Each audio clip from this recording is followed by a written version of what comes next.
Halo sahabat koperasi semua, kita akan membahas tentang IC Core System. Di sini kita akan bedah tentang bagaimana IC Core System ini membuat koperasi kita menjadi koperasi digital dan modern. Nah, di awal kita akan melihat dulu tampilannya apa saja sih yang ada di IC Core System itu.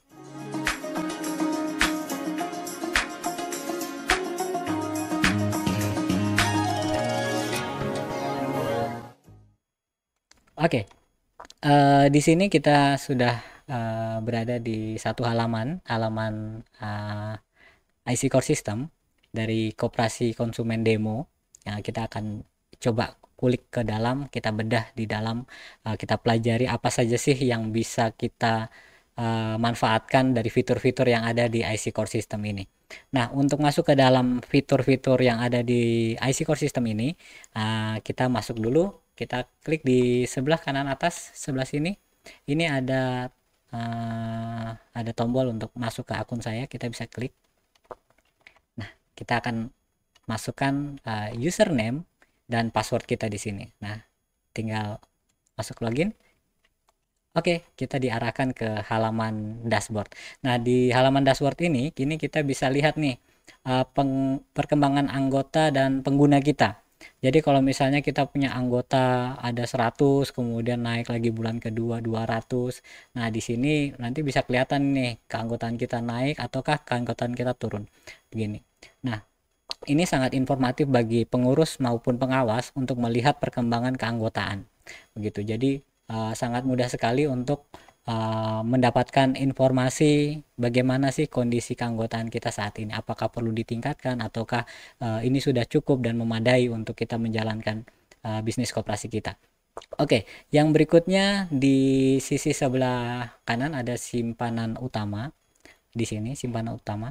Nah, di sini simpanan utama nanti di sesi-sesi berikutnya ini nanti kita akan belajar bagaimana cara untuk menginput, kemudian bisa juga kita mengedit, kemudian bagaimana kita melakukan setting terkait simpanan-simpanan ini. Jadi misalnya simpanan pokok ini bagaimana ketentuannya, berapa simpanan pokoknya, kemudian simpanan wajib per bulannya berapa. Ini kita bisa setting di sini. Kemudian simpanan sukarela dan lain-lainnya. Ini kita bisa di sesi kedepannya nanti kita akan belajar bersama untuk bagaimana kita melakukan pengaturan-pengaturan ini sehingga nanti akan tampil di dashboard ini. Pengurus dan pengawas sangat mudah untuk melihat berapa total keseluruhan dari simpanan yang ada. Kemudian kita akan masuk lagi ke kalau misalnya koperasi kita ini memiliki unit simpan pinjam, kita bisa lihat di tab simpan pinjam.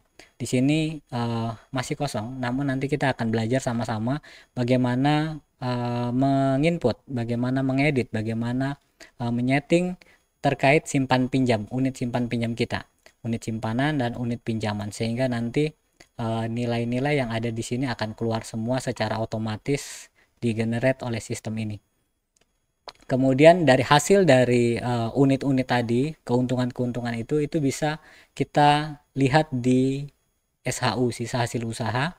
Kemudian kita bisa mengalokasikan ini kemana saja ini SHU kita mau alokasikan kemana saja ini.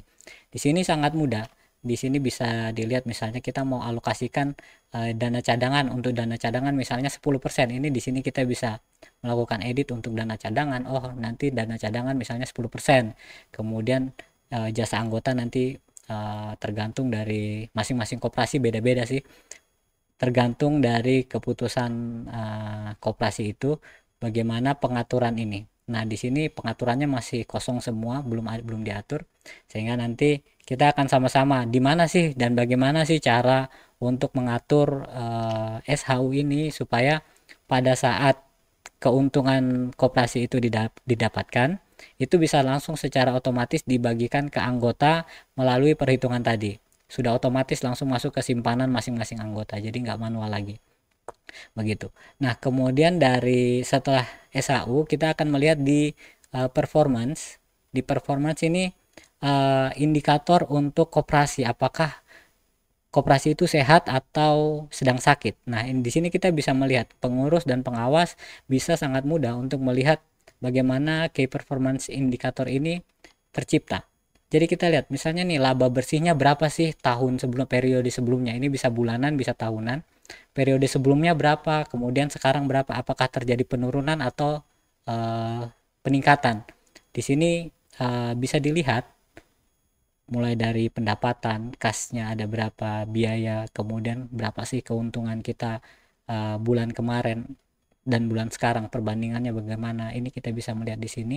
Kemudian pengurus dan pengawas bisa menentukan arah kebijakannya nanti kemana, begitu. Di sini banyak indikator-indikatornya. Nanti kita akan bedah lebih dalam lagi terkait indikator-indikator ini fungsinya untuk apa saja. Nanti di sesi video berikutnya kita akan bahas terkait ini. Nah, di awal ini kita bahas dulu nih terkait tampilan yang ada di dashboard IC Core System ini. Kemudian di sesi berikutnya kita akan bahas apa sih fitur-fitur yang ada di IC Core System. Di sini di samping ini ada beberapa 1 2 3 4 5 6, ada 6 fitur yang ditampilkan. Nanti kita akan bedah di video berikutnya. Video saat ini kita akan melihat aja dulu, mengulik aja sedikit tentang IC Core System. Oke, sampai jumpa di video selanjutnya. Salam koperasi.